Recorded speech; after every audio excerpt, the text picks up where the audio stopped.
Pada episode kedua Local Warrior kali ini, kita akan melipir ke sebuah destinasi wisata yang terletak di Curah Nongko, tepatnya di Kecamatan Tempurejo, Kabupaten Jember, Jawa Timur. Kita akan bertemu dan berbincang dengan owner Bukit Terapi untuk menggali bagaimana awal mula berdirinya Bukit Terapi hingga dapat dinikmati oleh masyarakat luas saat ini. Om, ini Bukit Terapi ini dulu sejarahnya seperti apa, kemudian udah berapa lama beroperasi gitu. Monggo Om. Jadi saya terinspirasi adanya perbukitan di daerah sini yang itu banyak digunakan oleh masyarakat atas kebutuhan kelompok masyarakat lain, atas tanah liat yang digunakan untuk pembuatan genteng, yang hari ini juga tanah liat sini digunakan oleh pabrik semen Imasco ya. Sehingga saya terdorong untuk mempertahankan satu-satunya bukit yang ada di sini. Jadi nilai-nilai alam, nilai satu historis itu biar ada, kira-kira itu. Bukit ini saya terinspirasi juga dari saya punya pengalaman juga kunjung di beberapa titik untuk mendorong saya menjadi salah satu tempat wisata, karena saya lihat dari sisi alam, mulai di sini banyak tanaman terumbu besi, ada tanaman-tanaman langka, maka lokasi yang punya saya ini saya tetapkan menjadi salah satu tempat wisata alam dan wisata juga yang berorientasi kepada nilai-nilai kesehatan. Jadi ada terapi berjemur, bisa jalan kaki, bisa terapi-terapi dari pijet tradisional ya. Salah satunya ada akupuntur, ada bekam. Bahkan nanti akan kita lengkapi dengan terapi spiritual yang tiap tanggal 15 Purnama saya mau lakukan pengajian Padang Ati yang berorientasi pada Noto Ati, Noto Roso, Noto Urip. Nomor 9 itu saya tempatkan pada nama wisata ini karena di sebelah kanan lereng barat itu ada namanya Padukuhan nomor 9. Jadi itu nama satu padukuhan. Sehingga menurut saya nama yang sudah cukup memuat ada nama bukit, ada terapisnya, ada nomor 9-nya itu. Kondisi hari ini di Bukit Terapi 9 baru ada 55% lah. Ada 45% yang harus kita capai untuk melengkapi fasilitas, ada kolam renang, ada spot-spot foto, ada tenda kemah itu, apa istilahnya itu? Tenda kemah itu nanti difungsikan sebagai apa Om? Penginapan atau apa? Tadi tuh ada yang segitiga di situ. Tempat untuk penginapan dari pengunjung yang itu suka dengan penginapan yang model kayak gitu. Selain ada penginapan yang agak permanen ya, di situ ada kurang lebih 20 kamar yang saya siapkan untuk pengunjung yang ingin bermalam di sini. Gazebo-nya juga bentuknya segitiga tuh ada ininya nggak Om? Ada ceritanya nggak atau emang? Gazebo segitiga kan bagian dari bukit, termasuk sandi kita datang ke sini adalah sandi kita seperti ini. Bukit. Oh, ada maksudnya nggak Om itu filosofinya? Filosofinya adalah kita dihadapkan dengan interaksi 3 kekuatan, manusia dengan vertikal, habluminallah, habluminannas, dan alam itu. Jadi menurut saya di mana manusia kontak dengan Tuhannya, manusia dengan antar manusianya, dan manusia dengan alam. Kalau itu terjaga,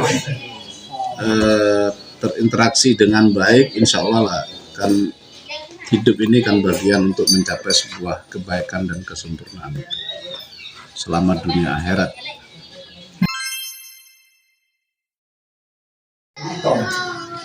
Jadi membuka salah satu tempat wisata seperti ini tentu kita bicara akses ya, salah satunya jalan. Kita tahu bersama dari jalan besar menuju sini tentu melewati jalan perkampungan, melewati jalan yang awalnya sempit, akhirnya sekarang menjadi lebar. Itu berkat adanya satu kebijakan dari pemerintah, adanya kerjasama dari masyarakat, adanya keterlibatan saya sebagai owner daripada Bukit Terapi 9 ini. Ya, cuma problemnya masih sempit dan kita akan atur, ada jalur masuk, ada alur keluar. Sehingga dari alur masuk dari sana terus ke atas, keluarnya dari sana nanti. Jadi nanti kita atur selama itu diikuti oleh masyarakat, oleh pengguna, ya saya terima kasih. Tapi problemnya di bawah ini kan ya ada yang sadar, ada yang tidak. Tapi sudahlah, itu berjalan semua. Yang penting kita berproses dengan satu niat dan tujuan yang baik dan ingin mengatur yang baik. Kira-kira itu. Oke. Kalau untuk dampak terhadap masyarakat sekitar Om dengan adanya Bukit Terapi 9 ini? Satu, dibukanya lapangan pekerjaan. Ada produk-produk home industry, mulai dari keripik, mulai dari minuman, tentu dari buah-buahan yang dihasilkan oleh masyarakat sini kan bisa terjual dan ekonominya naik, lapangan pekerjaan. Kalau itu menjadi tekad bersama, saya meyakini tingkat perekonomian, pendapatan masyarakat per individu itu juga akan naik. Maka naiknya seluruhnya itu akan melahirkan kesejahteraan itu. Kayak misalnya contohnya apa tadi Om, lukisan Ya, itu? bagian dari aksesoris dari ini, pernik-perniknya dari kafe ini kan salah satu karyanya orang Curanongko juga. Anak-anak sini yang punya anak-anak yang punya Kreativitas. kreativitas melukis, ya sekalipun harus terus berbenah, minimal telah melahirkan sebuah karya. Dan lukisan-lukisan yang di sini ada kaitan dengan potensi yang ada di hutan sini, bahwa Meru Betiri terkenal dengan harimau Jawanya. Curanongko dulu sebelum orang rokok pakai jadi, orang-orang tua petani sini dulu pakai rokok kelintingan. Curanongko terkenal dengan tembakau Rajan Curanongkonya itu. Itu ada lukisan orang merokok pakai rokok linting dengan gigi ompong yang itu punya maksud, punya ada nilai-nilai sejarah juga. Ya, untuk yang strategi untuk keberlanjutan dari kawasan wisata yang ada di Bukit Terapi 9 ini gimana Om? Ya, salah satunya nanti kita isi dengan pemberdayaan masyarakat. Bahkan konsep saya hari ini sebenarnya mengumpulkan beberapa pekerja yang maunya saya himpun menjadi kelompok, namanya Pok Darwis, kelompok sadar wisata. Saya coba mengawal, saya akan bentuk namanya Pok Darwis BT9, kelompok sadar wisata Bukit Terapi 9, yang artinya saya sebagai owner dari bukit ini ingin memberdayakan kelompok ini sebagai pengelola. Oke, saya punya tempatnya, kamu yang mengelola, kita tahu ini merintis, tentu belum masih ada stok duit yang cukup, tapi dengan dasar kekompakan, ada rasa memiliki, nanti kalau ini berjalan, bisa kita sharing. Ekonomi sharing ya Om? Ya, sharing dalam konteks pengelolaannya. Oh, 60% punyanya yang punya, 40% kepunyaannya kelompok. Jadi mengawinkan antara kekuatan kapital dengan pemberdayaan. Ditambah dengan kafe kecil ini, kafe Bubu ini, kita udah membuktikan ada beberapa produk UMKM, keripik tempe, apalagi unte-unte itu kecil-kecilan, nggak tak tahu namanya itu. Ini sudah kita tampung, mereka silakan kirim ke sini, kita beli dengan harga yang wajar, tentu kita jual Nyatanya dengan usaha kecil ini kita sudah merekrut 2 orang dan bisa gaji mereka. Ini salah satu konsep pemberdayaan itu. Kalau misalnya memang ada UMKM yang selain di luar yang tadi tuh Om ingin masuk di sini misalnya memamerkan produknya juga gitu, apakah bisa ya Om? Bisa, kita welcome, kita buka. Tapi kan seluruh pelaku usaha berhitung. Satu misal ada produk dari Lumajang atau dari kabupaten lain, cuma kirimnya hanya 20, dihitung transport kan ya juga. Ya biarkan itu tumbuh di masing-masing wilayahnya. Kecuali produk-produk itu diakui, dirasakan dan enak dan terjangkau, kualitasnya bagus, bisa tembus ke pasar, membuat jejaring, ya itu bagian dari strategi pelaku usaha lah menurut saya. Nah, Om Karim ini kan juga dikenal sebagai Ki Joko Wono. Nah, itu boleh diceritain nggak Om? Ki Joko Wono ini bagaimana Ki maksudnya? Joko Wono itu kan sebuah sebutan yang mengidentikan sebuah hutan. Di mana hutan kita ini ya terjadi dinamika. Ada yang gundul, ada yang tumpang sari, ada ini. Artinya dengan simbol segitiga hablum minallah minna, hablum minan nas dan alam itu memberikan isyarat kita perlu menjaga alam, lingkungan, hutan, laut, air. Ya, salah satunya saya Ki Joko Wono ikut menjaga, melestarikan itu dan ikut mengawal masyarakat di sekitar hutan bisa sejahtera dari mengelola hutan itu dengan tumpang sari lah, di bawahnya ditanami porang, ditanami jahe, ditanami kapulogo, ditanami rumput untuk pakan ternaknya. Nah, itu bagian dari tugas Ki Joko Wono.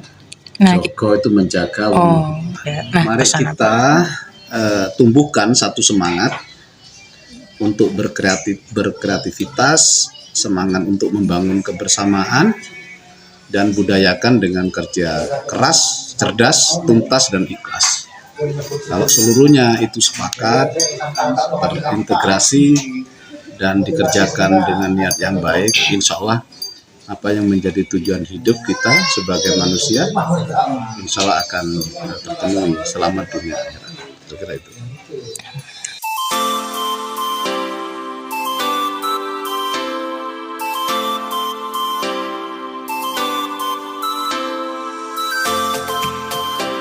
Saatnya melihat-lihat penampakan dari Bukit Terapi 9 ini, yang mana progresnya masih 55%.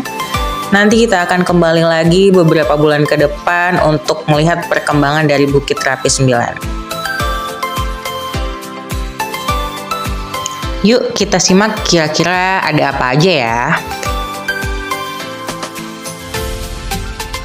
Di sini wajib buang sampah pada tempatnya ya guys. Kita harus tertib juga nih. Asri banget loh tempatnya. Bisa naik turun sambil olahraga nih. Berikut ini adalah lokasi yang akan dijadikan sebagai kolam renang. Terdapat pondok juga di sekitar kolam renang sebagai tempat peristirahatan nanti. Disediakan pula tempat parkir bagi pengendara mobil dan motor.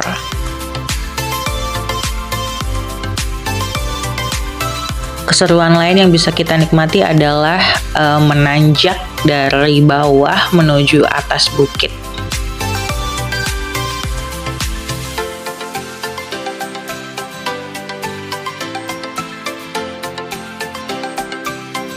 Ada spot fotonya juga loh. Kita juga bisa bersantai di kafe tempat kita wawancara tadi. Nah, kalau ini tamannya ya guys.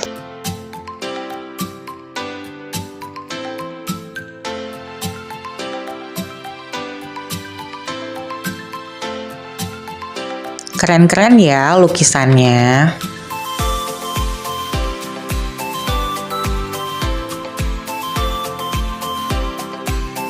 Si Alfi menikmati banget loh makan di sini.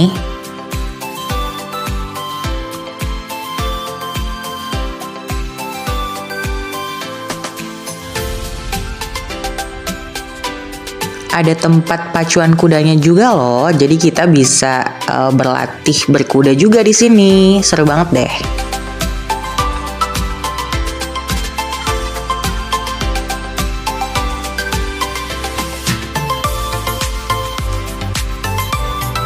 Aku lagi mau siap-siap berkuda nih teman-teman. Asik deh, yuk cobain yuk datang ke Bukit Terapi 9. Kita bisa melihat pemandangan yang indah, juga kita bisa berkuda juga loh. Sampai jumpa di episode Local Warrior selanjutnya. Bye-bye.